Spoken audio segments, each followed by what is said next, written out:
Well, good morning, everyone. Here we are just a day before the winter solstice, and we're watching the Pacific jet stream really set us up with the potential for a pretty powerful system. What I'm paying attention to right now is the combination of three different things. There is this cutoff low that's in between two pieces of the jet stream, one subtropical and one polar, and they're all moving their way toward the west coast of the United States. Now, this cutoff low is going to sit and spin here for a while. It's going to have to wait to get kicked out of the southwest by both the subtropical jet and this wave to the north before it finally makes it across the rest of the country. But it's going to be a pretty substantial precipitation maker, starting in the west, hitting the central United States, and eventually finishing up the east coast. So we're keeping our eye on this right here as kind of the middle piece between these two pieces of the jet stream. Okay, with all that being said, let me show it to you in the forecast model. So now do you see them? There's the one wave here. That's the northern piece. That's part of the polar jet. Here's the cutoff low this morning, and then here is the subtropical piece of the jet stream. Let's see if we can blow that up one time. There we go. Now, as this all starts to move forward through Thursday, we're going to watch that low into Friday still be slowly moving over Southern California. Now, what will happen to the north of it is we're going to get this trough that kind of comes in and kicks through the Pacific Northwest on Friday, getting into Saturday. Then we're going to talk about the precip that's coming out of that. But given how slow this is going to be, this is going to move quite a bit of precipitation down the west coast here into California, and then it's going to get into Arizona where we need it, and then we're going to watch the subtropical jet help guide this out into the open plains. Now, what's important about that is the flow direction. See, as I take you here all the way to very early Sunday morning, where these waves kind of combine, can you see that? Is that the flow coming around the base of this is out of the southwest. So remember, I've complained for a long time about not getting the flow out of the southwest. That's what's been a problem for much of the central United States to get systems to kind of kick off in this area. This is going to open up the Gulf. This is going to transport some moisture. It's got a push coming behind it. Take a look at that piece of the extended jet stream we've been talking about now for a couple of weeks, still coming across the Pacific. And what this is going to do is this is going to force a system on Sunday into Monday to roll through the midsection of the United States. All right. Now, it's kind of complicated, just to be honest with you, because by the time we get out there at 6 p.m. on Christmas, there's kind of a lead wave, an open wave on the backside, and then a wave north as well. The subtropical jet's kicking in on the southerly side, which would be a sign that this thing could strengthen pretty quickly, but it's not one deeply organized ball of vorticity. It's broken up, which is going to make it complicated to try to figure out what it's going to be up to as it moves forward. So this is still a lot of uncertainty between now and Christmas as to the depth and strength of this system. We'll do the multi-model analysis in a moment, but I want to show you where it goes. You see, the models are suggesting that by Tuesday of next week into Wednesday, this system starts to push its way through the eastern Corn Belt, where the deepest trough will be, and the subtropical jet just kind of pulls right up the eastern side. Now, there's one thing about this that is important to note. We don't see this system having a piece on the backside that helps it dig into kind of the Appalachian Mountains, which would then force this thing to turn and roll up the East Coast as a big, big, big system. That potential is there, but we need some support on the backside. What you notice is, look at the way the pattern goes. This is highly amplified here, and it's almost, I hate to say it, but overly amplified to give me the kind of system that would just roll up the East Coast as one powerful, powerful low. It's still a possibility, but the uncertainties are still shown up here in the models. It could get kicked out quicker than it could develop. Does that make sense? In other words, last week was a real slow roller up the East Coast this past weekend, and this one is just barreling forward, moving its way through. Now, we know it follows it. There's the extended Pacific jet. So these are all the kind of things that are setting up this pattern over the next 10 days or so. So let's kind of walk through that, give you some new long-range information. I got a lot about South America at the end of this, and hopefully that'll put together a pretty good story for you today. This will be the only video I produced today.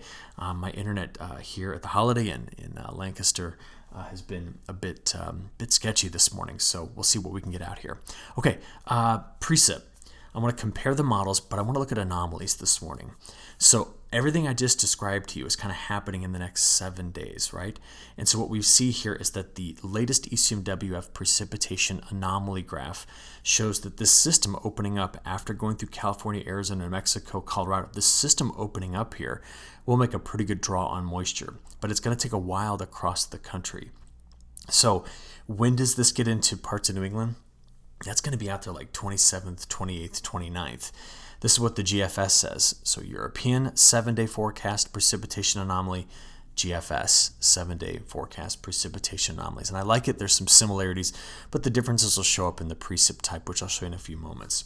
What we do need to remember, though, is that the CPC, watching that jet extension coming after this, is suggesting that the finish to this year has a moderate risk of heavy precipitation across the west. And what you see over here for the moderate risk, this is still this same system I'm talking about now, getting over to this side of the country about the 27th, 28th, and 29th. So that risk is still on overall from the Climate Prediction Center. One thing I do know is that this system will not have the ability to tap into really deep cold air. There will be shots of cold air, kind of like the one that's moved east here today, but they're just that. They're not linked to deep cold air, so they happen when there's clear skies, calm winds, temperatures bottom out, but then we have no trouble kind of reviving mild conditions, and that's what you see here. So mostly over the next 10 days, we got quite a bit of mild air pouring across North America. I don't see this lasting through the second half of January, and I'm going to make a case for that in a few moments as well. So what do we have today? Early this morning, about 5:20 as I'm recording this, we have the flood watches out for this part of California, some foggy areas. We still have the flood warnings that are still here for several of the rivers and streams that are in parts of the Northeast, and then a freeze warning down here in parts of Florida and Georgia. Just a reminder, that last 72 hours of total accumulated precipitation was just impressive to see what came up the East Coast here with the snow squalls on the backside. Much of the rest of the country, we were out of it. But then take a look at what's coming to California. Just understand that some of these rainfall magnitudes here in California do surpass what we've seen up in the Northeast. But this is much more common in this area at this time of year to get this much rainfall. It's still a lot, but it's more common. All right, from there, just wanted to show you those temperatures early this morning, and we're already starting to watch the rebound happen in the midsection of the country. So a lot of just clear skies and calm winds help the temperatures to really bottom out in a big section here of the eastern half of the United States. But this is what's coming. Here's today's highs compared to normal. Again, downslope flow here, really warm off of the Rocky Mountains. We get into Thursday and Friday, much above average temperatures here. But remember, this is all the setup ahead of the next system. So you already start to see the cooler air on Saturday coming in here. Remember, that low is doing this just really slowly, and it's trying to come over Arizona and New Mexico. And it should get out here by Sunday, and you'll start to see the really warm conditions move east. That's Christmas Eve, getting into Christmas Day. And then you can already see the cooler air starting to transition behind this. We talked a lot about that and what it's going to do for snowfall in the plains here. And we'll take a look at those new maps in a moment.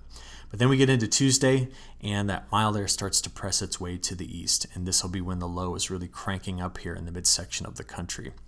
So let's go ahead and have a look at it in the high-res models. We're just really going to see the evolution of the low sliding down the coast and then some moisture opening up as this area of high pressure spins its way off of the southeast coast. So here we go. This is through midday Wednesday, getting out there into Wednesday night. Let's play this out to Thursday morning. See, we got already a push of moisture here. Why? This is all just coming around the backside of this high pressure cell that's over the east. But the main low is still here. So we go from Thursday into Friday. Okay, there's going to be some light rain that moves out of Oklahoma, Kansas, Missouri, Iowa, Illinois, Indiana, Michigan, and Wisconsin. But there's the big push. This is the event we're watching. Okay, now remember, once we get out here to Friday, we have the low that slides down and then the trough that comes through the Pacific Northwest. This is the combo of events that's going to set up this next system in the midsection of the country. So to see that, I'm going to go right to the combination between the GFS and the Euro. Now, here we go. There's trough 1, the northerly one, the cutoff low to the south, and just the open moisture out ahead of this around this high. So this is Friday, 6 a.m., getting into 6 p.m. Friday. Sorry, I played that kind of fast, but let's go through Saturday morning, Saturday midday, Saturday evening. Now, can you see the wave opening here? Now, the reason why this doesn't look like one big tight circulation is because, remember, there's 3 parts to this. There's a wave here, there's a wave there, and there's even a short wave out ahead of this. So we have too many pieces that haven't combined just yet to make one deep low. But I can say that on Christmas Eve, it looks like there'll be quite a bit of snow on the backside of it. That is in both models, so parts of Colorado, Wyoming, and then the western sides of South Dakota, Nebraska will have heavy rains, mild conditions out ahead of this. That's Sunday, getting into Sunday evening. This plays out there to now Christmas morning, midday Christmas, and then Christmas evening. So a lot of wet conditions out ahead of this with this system. Now remember, this has already taken us out all the way to Monday. That's how slow this is moving. And we're going to watch it try to wrap its way up on Tuesday, getting into Wednesday. And the European model has really tried to toss some snow on the backside of this in this part of the Midwest. But this low has got to get all three of those waves to combine, to deepen, to move more north-south and west-east. And by next Wednesday, you can see the risk of the heavy rain coming up the East Coast here. Not so much in the GFS, but it is there in the in the European model. But how does that system evolve up the East Coast is still yet to fully be resolved in the model. So I'm going to take a look at the ensemble probabilities in a second, but we'll keep an eye on it. Meanwhile, the West, again, the extension of the jet shows up here now, 27, 28. So we're going to be watching the West for more wet weather after that. So let's do a little bit of model comparison. This is the next 7 days from the European model. This is the next 7 days from the GFS. Euro, GFS, they have a similar look to them, don't they? Slightly different in a couple of places, but a similar look. Now remember, pulling that system into New England, just going beyond this, it's going to roll up the coast. And just to show you what the European does, it has that system rolling up the East Coast as well with some pretty high chances here of better than a couple of inches of rain. What does the GraphCast system say? Well, it's kind of similar overall in the precipitation pattern through the next 7 days. Wettest in California. Look at this moisture coming into Arizona, New Mexico, and then that system opening up. I wish they could put some state lines over this so we could see this a bit better to match it up with our other maps. But there's going to be some decent moisture that moves through the Midwest. We need this. We talked about yesterday. This is still our dry area here in the Mississippi Basin. Okay, what about the snowfall side of this? Well, the GFS has got this much snow by next Tuesday night. So let's take a look at that and compare it to the European. So GFS versus the European. And so much different snowfall amounts, Kansas and Nebraska versus the GFS, which is much farther up north in North Dakota, South Dakota, northern Nebraska. They at least agree on what's probably going to be coming through the Four Corner states and out west as well. So there's still a lot of uncertainty with this. So we'll go to the probabilities. First, on the wetter side of it, 10-day chance of getting at least an inch. And this is desperately needed in this area before we get cold, because we need to revive more soil moisture in this area before it turns cold so that we can already lock some of that moisture in before we get into the, like I said, the colder months. Now, the probability of 2 inches, you can see how much these regions that are really expecting to get a lot of wet weather over the next 10 days in California. That's why the flood watches are out down here. And you can see from eastern Texas through much of our cotton belt wetter as well. We'll go ahead and step it up and see who's got a chance of 4. It's mainly this part of California, here and here. Now, who's on the drier side of this? Again, it's the Canadian Prairie. It's the upper Midwest. Well, I should say the northern plains more than the upper Midwest. And then it's right here in parts of Montana as well. This is the area that just doesn't get the pull on the moisture, the flow that comes back out of the east, and unfortunately we get northwest flow that follows it, which really just dries things out. So let's go to the snowfall side of it. This is just the chance through Christmas night of getting an inch. So if you're curious who's got the best chance for adding a little snow, this is the chance for an inch between now and 6 p.m. on Christmas night. If we stretch it out a bit though, let's take this out there. Did I lose my internet? Okay, good, it came back. This is out there to day 10, and now we can see that opens up, and a best chance for 3 inches really showing up here in this area. So this will be the spot to watch because the individual model runs are all over the place, but the ensemble average gives us the best chance at looking for where the heavy snows will be. Now, too mild across the west to really bring in huge snows with all this moisture. We got to wait later in the season to get the bigger snow out here in the west. We'll be taking a look at the end of this week at those snowfall anomaly maps for the season.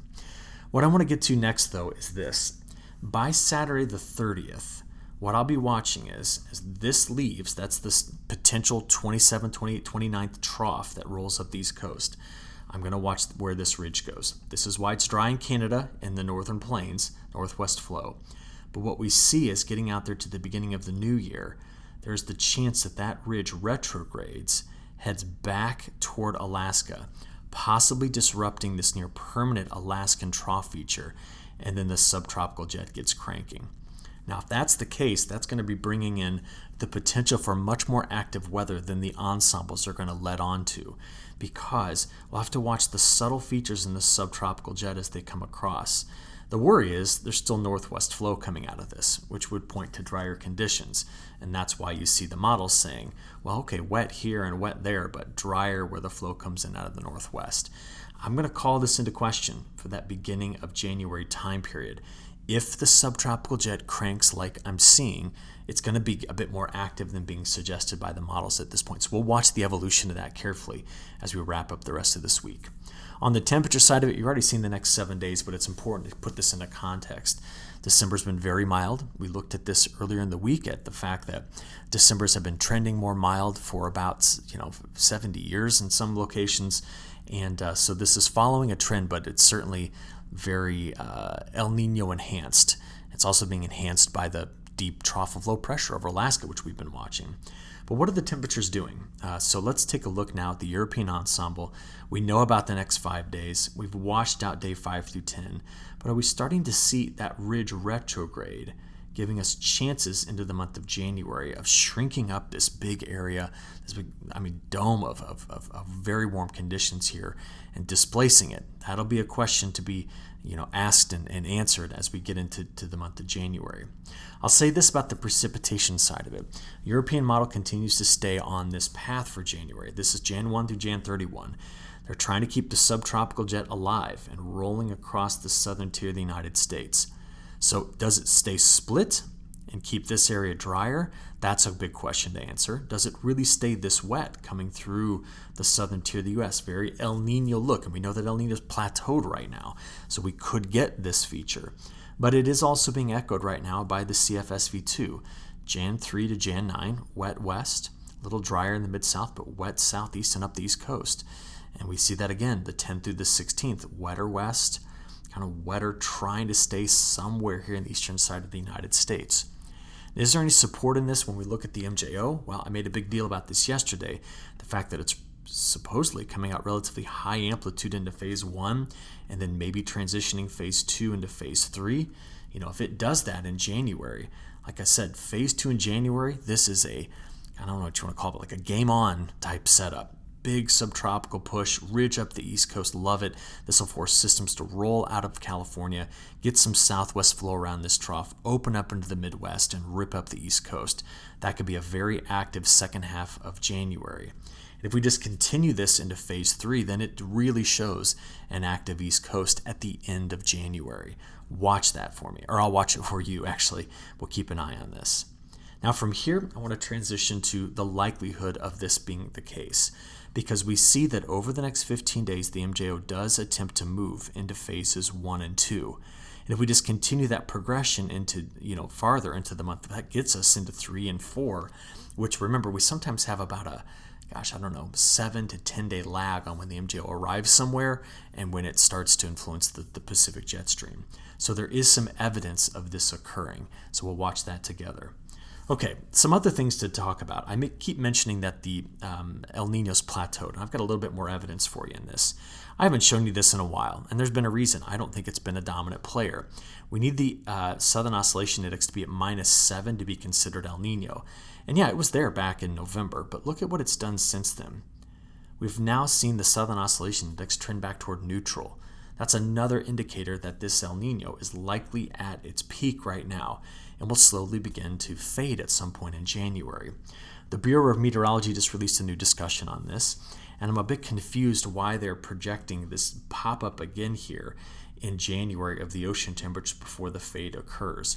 Remember, months ago, they were predicting that here in December, that these ocean temperatures would be way up here, about 3.2 degrees C above average. So that's a pretty big miss on the strength of this El Niño. If we slide down here, though, I want to point out that from January to February into March, April, and May, nearly every major forecasting center, from the Australians to the Canadians, the Europeans, this would be the Japanese, the French, the US, and the British, all of us are seeing this collapse pretty quickly by the time we get into spring. This means spring INSO-neutral is likely. So I want to continue that discussion as we go forward as well. Okay, what's next? Well, I want to come back to South America. We know that over the last couple of months, we've seen exceptional drought spread across the center-west region, right into Goiás, Tocantins, and even over here in Bahia and Minas Gerais. And then down south, very wet. No doubt about that pattern. What is curious is this. I went back to look at the wind vectors. And what you see here is very strong winds at times blowing in this direction and a very weak turn in here, okay? Now, why that's important is because this has at times allowed subtropical air to come in. And we've seen the flow coming around the backside here over the Bolivian Ridge, and it's gotten really wet in this area. Now, what I want to do here is I want to show you what this looks like during a wet year, like 2021. This is what it looks like. Now you're going, Eric, what are you talking? Okay, what I'm seeing here is that this flow, see the arrows? Makes the turn and brings in this moisture up north rather than just shoving it farther in this direction, brings it in to here. And I bring this up because this is what the winds are expected to look like over the next few days and possibly beyond. Now do you see what we've been missing? This is the flow that's starting to make the turn in. See that? What have I showed you in so many other maps? I've showed it to you coming from this direction out of the subtropics. So things are beginning to make this shift. We're starting to get this change to come around here. And that is why some of the models are starting to bring in better convection. I've started to see it on some satellite data. Like look at yesterday. We kind of zoom in here to Brazil and you can see that there have been some convective plumes that have shown up starting to deliver some heavier rains, locally heavier rains. The models still don't agree, but the newest ECMWF 10-day forecast still has a pretty good stripe in here, better chance than not of getting at least 2 inches of rainfall. What about 4, which would be closer to average? There's still right into that stripe where it's been so dry, a 40 to 70% chance of getting 4 inches of rain out of this. So there's moisture to be had. Now I'm going to bring you back to the 2-inch number because I would like to show you what the GFS did. It did trend wetter here, Goiás and over toward Minas Gerais over there. But notice the probabilities throughout Mato Grosso of getting 2 inches are still in this, let's call it 50 to 60% range right in through here. So the GFS is still the drier of the two models, and that's been the case for a while. What I do want to ask, though, is if the MJ was really going to make its progression, do we get this in the longer range forecast? Here we are starting in January, and the models continue to want to bring in above average rains through the month of January. And if that continues, if that trend holds, and this area through here really starts to deliver on the rainfall, we have to question if we started to break the drought and does it just flip to the other side of this pattern? Because if it does, and this gets really, really wet, this is actually not good. Okay, it'll help some of the later planted crop, but what it'll end up doing is if it stays very wet throughout this area through mid-January, end of February, then all of a sudden we're going to see delays in the harvesting of a crop that's been compromised by drought early, and that's going to be another story to follow. Meanwhile, things in this section of Brazil are probably looking pretty good. We're starting to see better conditions in southern Brazil, and Argentina's been improving as well. So we'll keep an eye on all of that, and I will talk to you again tomorrow when I'm back home. And tomorrow will be the solstice, so we'll be looking out for that as well. Have a good rest of your week, and we'll talk soon. Thanks.